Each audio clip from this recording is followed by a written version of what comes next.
Alléluia. L'onction de Dieu est ici ce matin pour te faire du bien. C'est une journée que tu n'oublieras pas.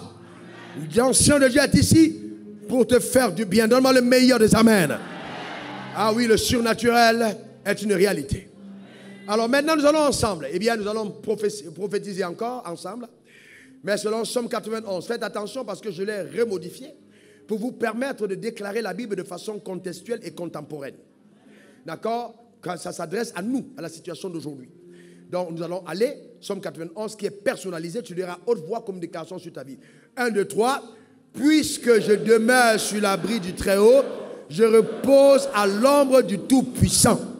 Je dis à l'Éternel, mon refuge et ma forteresse, mon Dieu en qui je me confie.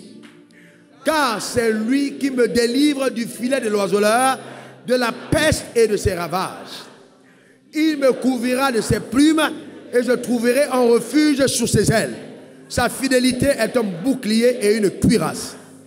Je ne craindrai ni les terreurs de la nuit, ni les flèches qui volent en plein midi, ni la peste qui marche dans les ténèbres, ni la contagion qui frappe en plein midi, ni le cancer, ni l'AVC, ni le coronavirus. Que 1000 tombent à mon côté et 10 000 à ma droite, je ne serai pas atteint. De mes yeux seulement, je regarderai et je verrai la rétribution des méchants. Car tu es mon refuge, ô Éternel. Je fais de très haut ma retraite.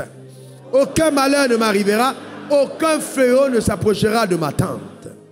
Car il ordonnera à ses anges de me garder dans toutes mes voies. Ils me porteront sur ses mains de peur que mon pied ne heurte contre une pierre. C'est-à-dire que tu ne vas pas trébucher dans ta marche au nom suprême de Jésus. À cause de la main de Dieu qui est sur ta vie. Maintenant, lève tes mains et rends grâce à Dieu, c'est une vérité. Rends grâce à Dieu, c'est une vérité. Ni le cancer, ni l'AVC, ni le coronavirus, ni les maladies qui frappent cette génération, aucune d'entre elles ne t'atteindra, ni ta maison. La protection de Dieu est ton partage.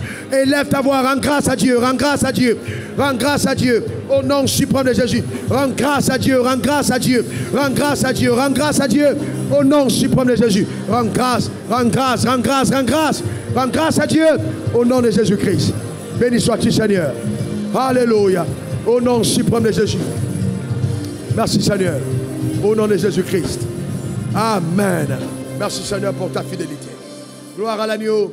Eh bien, nous pouvons célébrer notre roi. Nous pouvons acclamer celui qui est mort à la croix pour nous. Donnez un sens à l'existence de vos mains. Acclamez le Seigneur.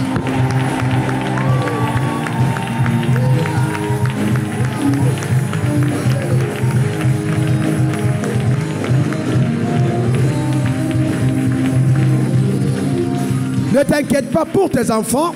Ne t'inquiète pas pour tes enfants. Ainsi parle le Seigneur. Ne t'inquiète pas pour tes enfants. Ne t'inquiète pas pour tes enfants. Ne t'inquiète pas pour ton enfant. Ton alliance avec moi parle en leur faveur. Ne t'inquiète pas pour tes enfants. C'est ce que le Seigneur déclare. Ne t'inquiète pas pour tes enfants. Ne sois pas inquiet. Acclamons le Seigneur qui est fidèle. Acclamons notre Dieu qui est fidèle. Gloire à l'agneau.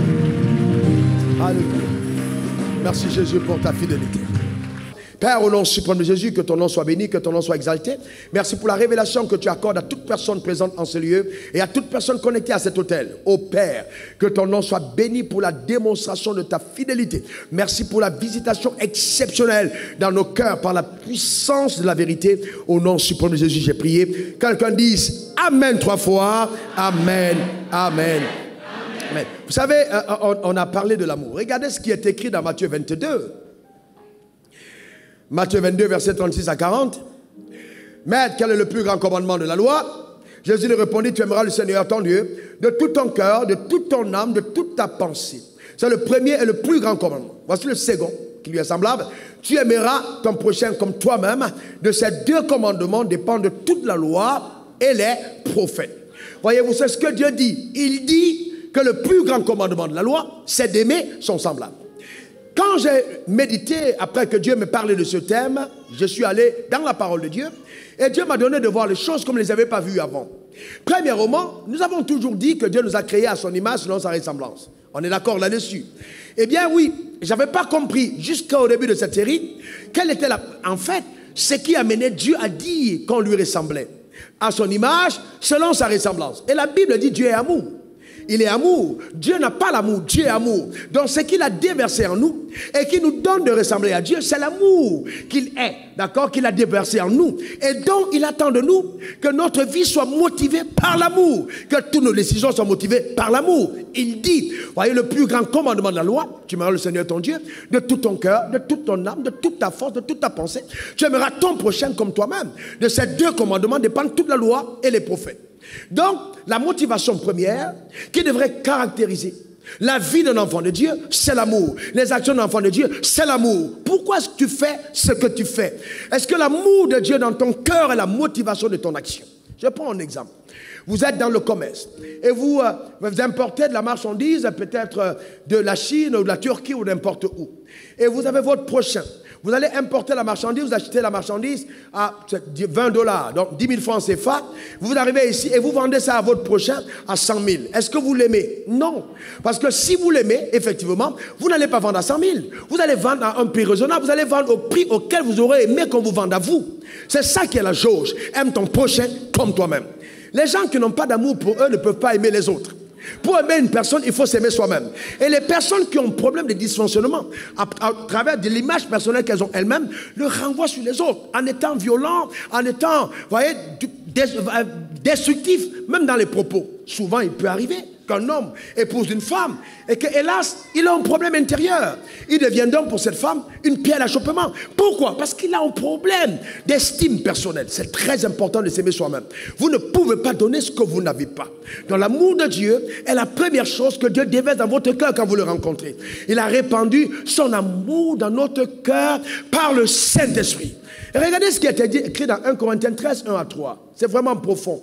Et il dit, si j'ai le don de prophétie, la compréhension de tous les mystères et de toute la connaissance, si j'ai même toute la foi jusqu'à transporter les montagnes, mais si je n'ai pas l'amour, je ne suis rien. Il dit, si je n'ai pas l'amour, je ne suis rien. Continuons au verset 3.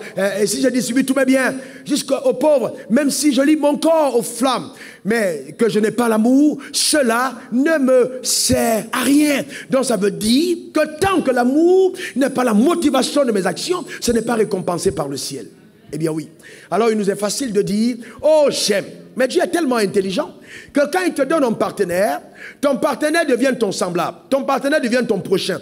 Ton partenaire devient la première personne où tu devras expérimenter cet amour que tu prétends avoir pour Dieu. Comment peux-tu dire j'aime Dieu et tu ne le vois pas? Et ton prochain qui est en face, tu ne l'aimes pas. En fait, le prochain qui est en face devient la jauge pour voir si oui ou non tu aimes vraiment Dieu. Voyez-vous, si tu aimes Dieu, tu aimeras ton prochain. Et si tu aimes ton prochain, tu ne feras pas du mal à ton prochain. Quelqu'un peut dire Amen. Alors, transportons ça dans nos maisons. Transportons ça dans nos familles. Vous avez des personnes qui travaillent pour vous. Vous avez un personnel. Dieu vous a béni. Alors, à 3 h du matin, vous réveillez la fille de maison. Il faut faire le nettoyage. Et vous commencez à l'insulter comme du poisson pourri. Est-ce que ça se fait? Non, ce n'est pas l'amour. Vous chantez à l'église, vous dansez à l'église, vous sautez à l'église, mais vous manquez d'amour pour ceux qui vous côtoient. Ce n'est pas normal. Ce n'est pas normal du tout. Pas du tout. Écoutez-moi bien, vous avez un chauffeur, vous l'insultez, vous avez des collaborateurs, vous les méprisez, parce que vous dites, oui, non, faites attention frère, le prochain que tu vois est l'opportunité que Dieu te donne de prouver que tu aimes. C'est à ton prochain, oui, c'est normal. Maintenant, attendez, vous dites, oh, je suis gentil avec mon prochain, mais allons-y plus loin. Qu'est-ce que vous faites pour que la personne se bonifie? Qu'est-ce que vous faites pour que la personne devienne meilleure? Tu as rencontré cette femme, elle était toujours souriante. Maintenant, elle a vieilli. Elle a vieilli pas de vieillir naturelle parce que tu la tortures par tes paroles. Tu la tortures par ton comportement. Est-ce que c'est normal? Aurais-tu aimé qu'on fasse ça à ta fille? Sais-tu que ce que tu sèmes à ta femme, tu le récolteras quelque part? Fais attention.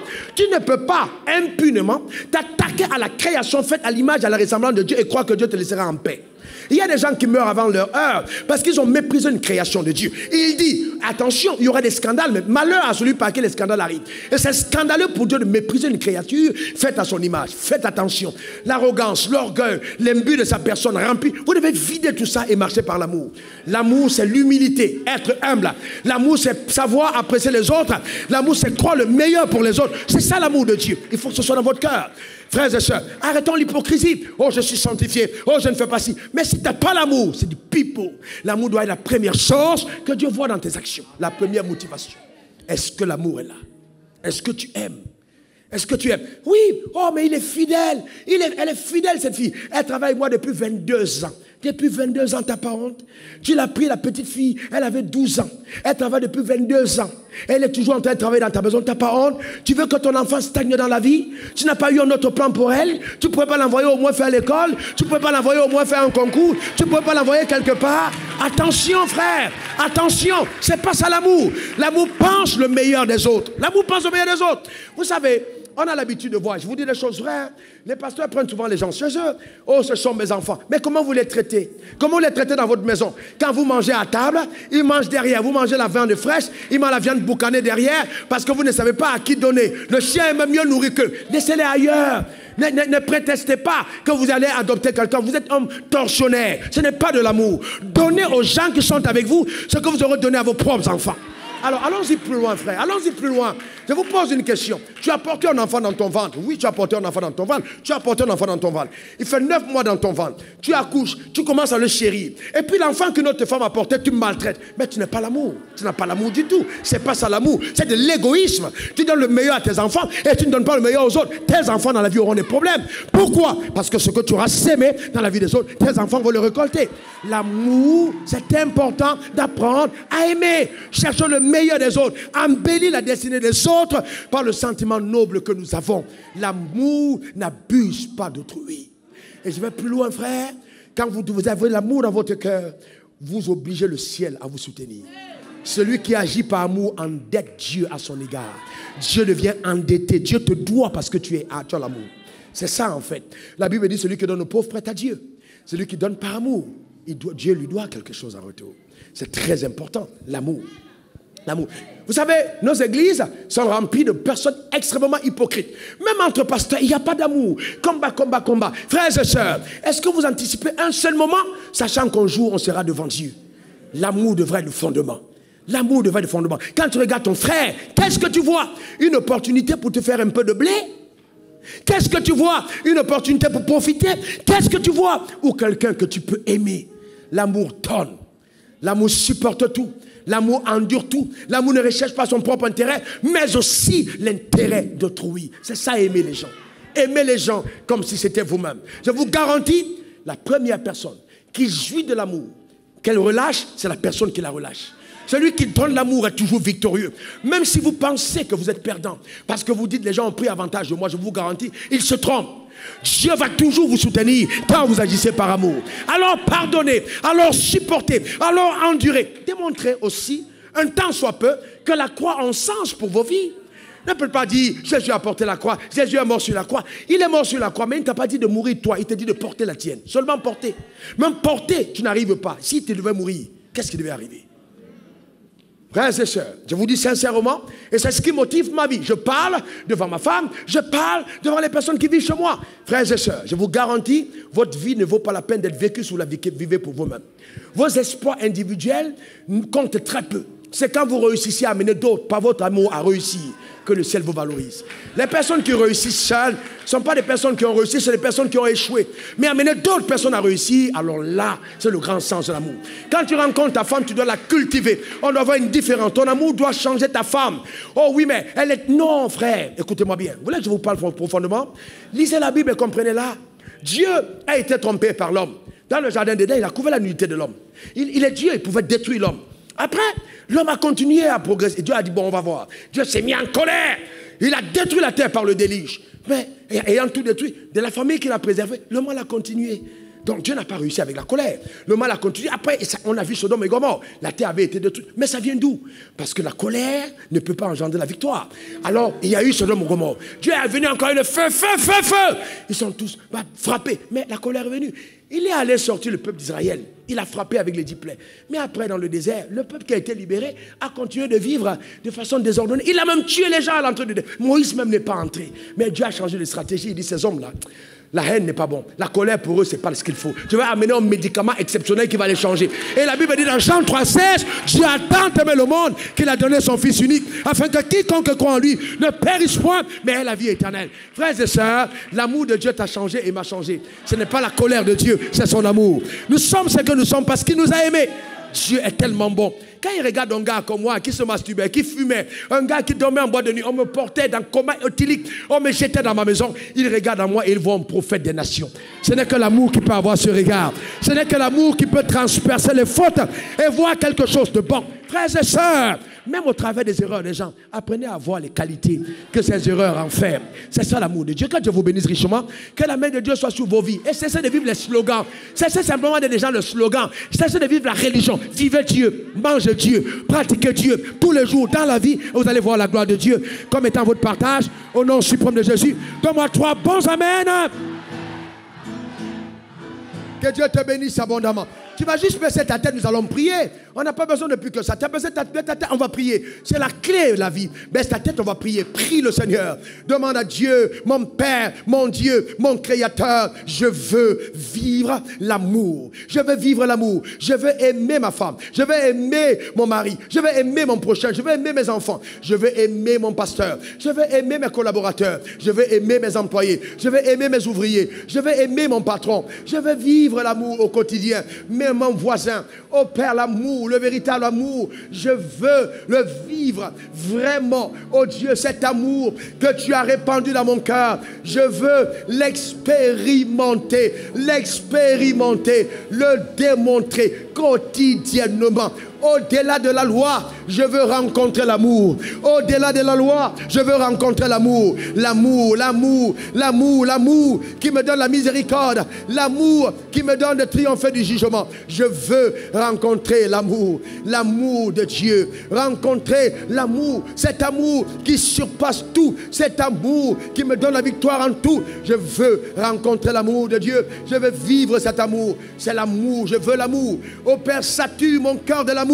Ne sature pas mon cœur des lois. Sature mon cœur de ton amour. Sature mon cœur de ton amour. Alors je garderai tes lois. Sature mon cœur de ton amour. Alors je ferai ta volonté. Sature mon cœur de ton amour. Alors je croirai en tes promesses. Sature mon cœur de ton amour. Alors je vivrai pleinement pour démontrer ta gloire dans ma génération. Au nom suprême de Jésus. Béni sois-tu Seigneur. Alléluia. Au nom de Jésus-Christ. Amen. Amen. Amen. Asseyez-vous un moment. Laissez-moi vous dire ceci, frère. Je vais vous dire une chose extrêmement profonde. J'étudie la Bible depuis très longtemps. J'ai eu le privilège de commencer à prêcher à 23 ans et demi. 6 mois après ma conversion, 23 ans, je prêchais de l'évangile. Parce que Jésus m'est apparu dans ma chambre. Et je vais vous dire ceci. Je me suis rendu compte que souvent, beaucoup de personnes pensent qu'ils ont du salut dans la loi. La loi est trompeuse. La loi va vous séduire. Il n'y a pas de salut dans la loi. Le salut est dans la grâce. La loi va vous montrer des choses que vous ne pouvez pas faire. Elle va peut-être même susciter une forte admiration pour vous. Mais il n'y a que la grâce qui vous sauve. Tout est grâce. Et cette grâce, vous entrez en contact avec elle par l'amour de Dieu. Simplement par l'amour. Souvent, il y a des batailles, des choses pour lesquelles tu luttes. Et on te dit 7 secrets pour ne pas se masturber. 25 secrets pour ne pas tomber dans l'impudicité. Je te donne un seul secret. Aime Dieu. Prends le temps, reste seul, lève tes yeux vers le ciel, commence à l'adorer. Chante juste son nom. Dans ta chante, chante, ne prie pas, chante-le. Dis, je t'aime mon Père, chante. Je te garantis, tu vas avoir accès à quelque chose que la loi ne peut pas t'enseigner. Tu seras revêtu de son amour, car son amour te revêt. Je te garantis que la victoire est ton partage. Il faut simplement l'amour. C'est simplement ça. Aimer Dieu. Aimer Dieu. C'est pour ça que Dieu ne cherche pas des personnes qui appliquent toute la loi. Il cherche des adorateurs. Parce que quand tu deviens adorateur, alors c'est clair. La victoire est ta portion. Tout devient une évidence absolue. C'est clair, frère. L'amour de Dieu.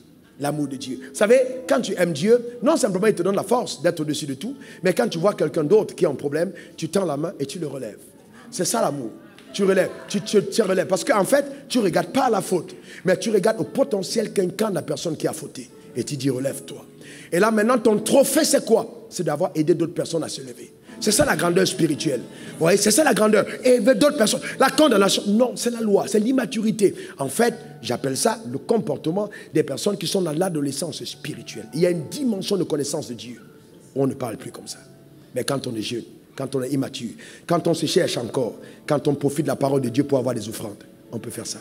Mais à un certain niveau, on comprend et on connaît Dieu, on ne fait plus ça. Donc on va plus loin. On va plus loin. Tu regardes ta femme a commis une erreur, c'est vrai que tu es en colère, mais la seconde après, tu vois une opportunité de l'enseigner. Tu dis oui, elle a commis cette erreur, elle ne connaît pas telle chose. Et tu la fais asseoir, tu enseignes. Et toute personne que tu impactes par tes enseignements, automatiquement la personne a de la révérence pour toi. La personne te respecte parce que tu l'as cultivé, parce que tu as apporté quelque chose à sa vie. Automatique. Tu n'as pas besoin de supplier. C'est automatique. Il y a un respect parce que tu as apporté quelque chose. Mais quand tu commences à crier, tu fermes la porte. Il n'y a plus de réceptivité. La personne peut obéir en ta présence, mais le cœur n'est pas là. Tu n'as pas gagné la personne. Mais l'amour, la personne peut poser un acte, elle pleure toute seule. De dire, mais comment j'ai pu faire ça pour telle personne? Parce que tu l'aimes. L'amour, c'est trop fort. Que Dieu te bénisse.